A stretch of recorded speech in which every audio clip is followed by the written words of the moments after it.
Hello and welcome to another episode of Sports with Monga. This is the Game Week 2 reaction from the FPL.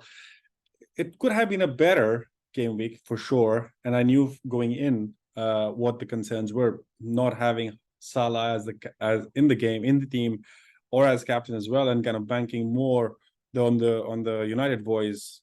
That was kind of something that I had gone with, and that was kind of my template. I wanted to kind of follow, and I hope and I wished that could have paid off. The game week started early with Nottingham Forest playing Sheffield, who they won 2-1. Goal scored by Avoni and Wood, Aurier assisting as well.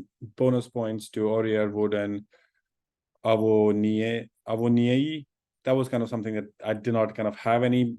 There were teams that I can walk through like how I'm thinking about the game week 3 now coming in, but then the game week 2 team looks like this is how it kind of looked like, and these were my playing 11. So just to kind of showcase and walk you through with the playing team, I had basically, I scored 51 points, as I mentioned, with an overall ranking now of 366k. Just like, yeah, it's I had a drop of like I was 128, so I had a drop of around 50% like there, but then it was not that bad. It's okay. I think the choices that I made of kind of having the two subs was the main thing that I still kept with Garnacho. I still went with Bruno. A lot of talking points here, of course, like starting with the United match, United versus Spurs. I was hoping that they will kind of get something out of this because new Ange Postecoglou, new manager coming, or like United more kind of settled with Erik ten Hag, and there's new system after playing Wolves and kind of struggling. They would have trying to make a comeback or a bounce back. That was kind of missing. First half was amazing for United. Then Bruno missed sitters from 6 yards. Nobody can forget that. Obviously, there was a big penalty shout as well that could have gone for United, and it would have been interesting to know who takes the pen. Is it still on Bruno or not? But then eventually it was like a sad game for the. I'm triple United with Onana, and I'm going to stick with Onana till the end. I'm not going to change him. That might be for my own detriment, but I'm going to stick with him and see how he kind of performs, because I still feel that there is a lot of potential with Onana. Bruno and Garnacho both kind of disappointing. Of course, Bruno could have got the penalty if that was given, but then that was not, and United could not create a lot from there. Then the Mitoma on the Brighton boys, I would say the Brighton boys were the one that kind of almost saved. Estupiñán gives, he's 5 million, and then he's behaving like a Trent Alexander. Like, he should be the highest, most expensive defender to kind of get, because he's so attacking that you are guaranteed returns with him. Brighton, but on the other side, have been playing so flawlessly against Wolves. Wolves was like nowhere. The De Zerbi was completely all over Wolves, and Mitoma's beautiful solo goal. I was not almost. It was a solo goal. Was like a treat to watch. 12 points from Mitoma, Estupiñán 11. This is the conundrum though, but with Brighton, like, who starts at the start? Because because you had Enciso and Welbeck, starting, but then they have a good, they can play Joao Pedro, they can play Ferguson, they have a lot of options up top. So it was a little tricky when Joao Pedro came in later. Not a lot of minutes he could have, but he got a yellow as well. That didn't kind of help with his 0 points. And this was something of a shocker here. But yeah, I'm going to keep them, I'm going to keep Mitoma mostly, or like all 3 Brighton boys, till I get to know that who's the number 1. It's still the one thing I know is, like, if Joao Pedro is on the pitch, he is the penalty taker for Brighton. So that's a good thing to know and good thing to kind of keep in mind. Arsenal, that was a surprising, like, why did Saka not take the penalty? Arsenal get the penalty after kind of holding off Crystal Palace 1-0 with Tomiyasu and 10 men. But Saka, but then it was a penalty that in the first half that Odegaard took instead of Saka, and that was kind of surprising to me. I was like, how is Saka not taking penalty? We know that he's the most attacking. He was really attacking. Crystal Palace were holding off really well the man-to-man marking, that they were kind of doubling up sometimes on him. But I almost felt like with the penalty game, like this is where Saka earns his points and earns the position. But that was kind of strange that he misses, or like he does not get the penalty. And Odegaard took it. So that was something which is going to be interesting to watch. Like, how is this going to go forward? Like, is this the new Arsenal with Odegaard on pitch? He will take the penalty, or they're going to rotate. That's something to be an unknown. Then Haaland, that was something which was weird. Like Haaland was kept so quiet in that game. Of course, it was a tough game. It was Man City versus Newcastle.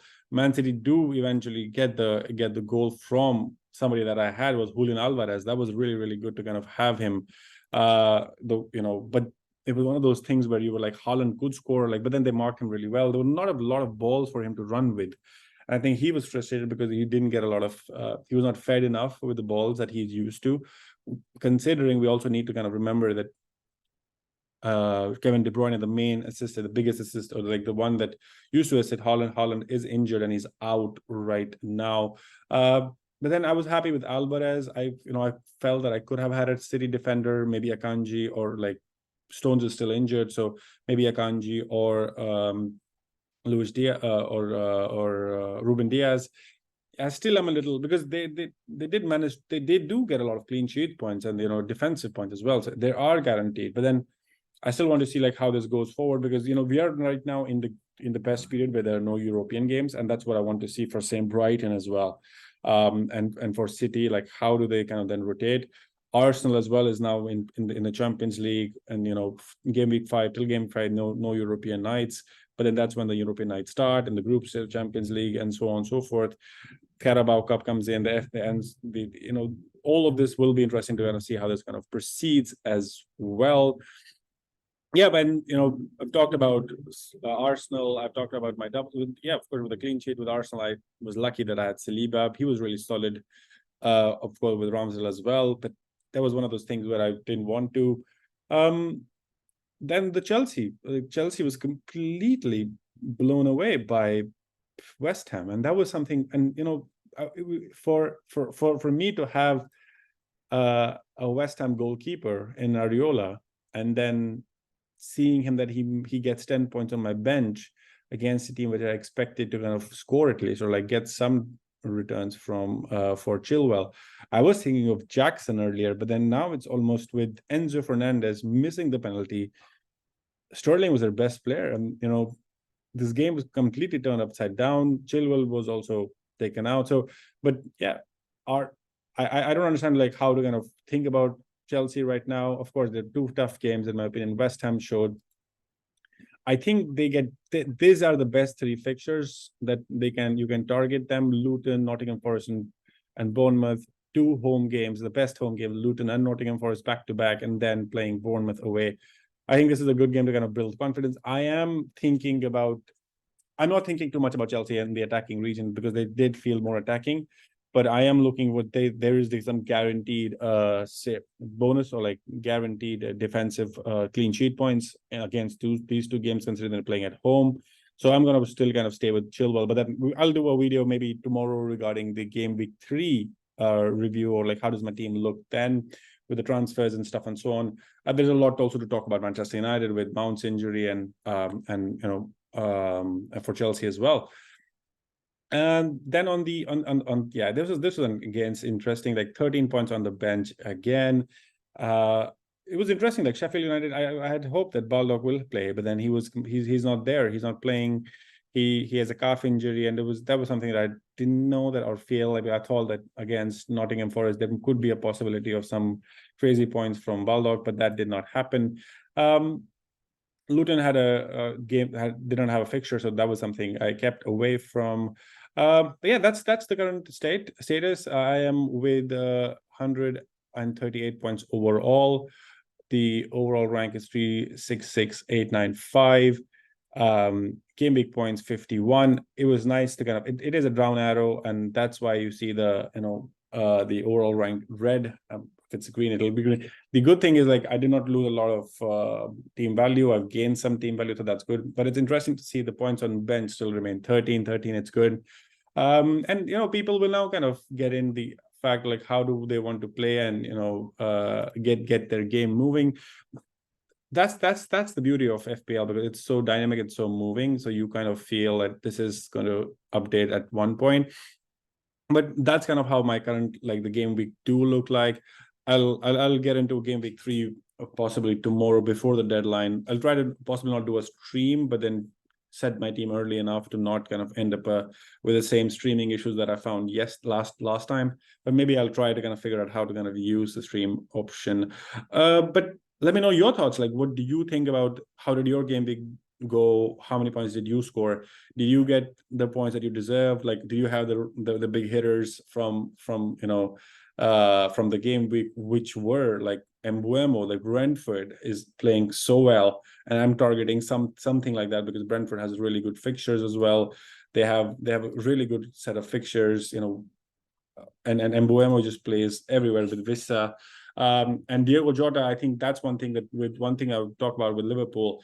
Salah missed, like he scored the penalty with the rebound, so he missed the penalty though. And it was interesting to see that Bournemouth was leading at the end of this, like at the start, like for 10 or 20, 12 minutes. So that was very interesting to see after Diego Jota scored, Luis Diaz, and then Salah for the penalty. But that was interesting. So still the defensive issues with Liverpool exist. I am not going there. Still, I can look at them from the attacking perspective, but nothing more. Then of course, if you had Vissa, that would have been amazing. Estepinian, Saliba, and Cash in the back. Martinez, and if you had Ariola, that would have been really, really good for you if you've had them. So let me know in the comment section below what do you think about what do you think about your game week 2? How did you feel? And what's your game week looking like? And do like this video, do share, and do subscribe to the channel, and I'll catch you in the next one.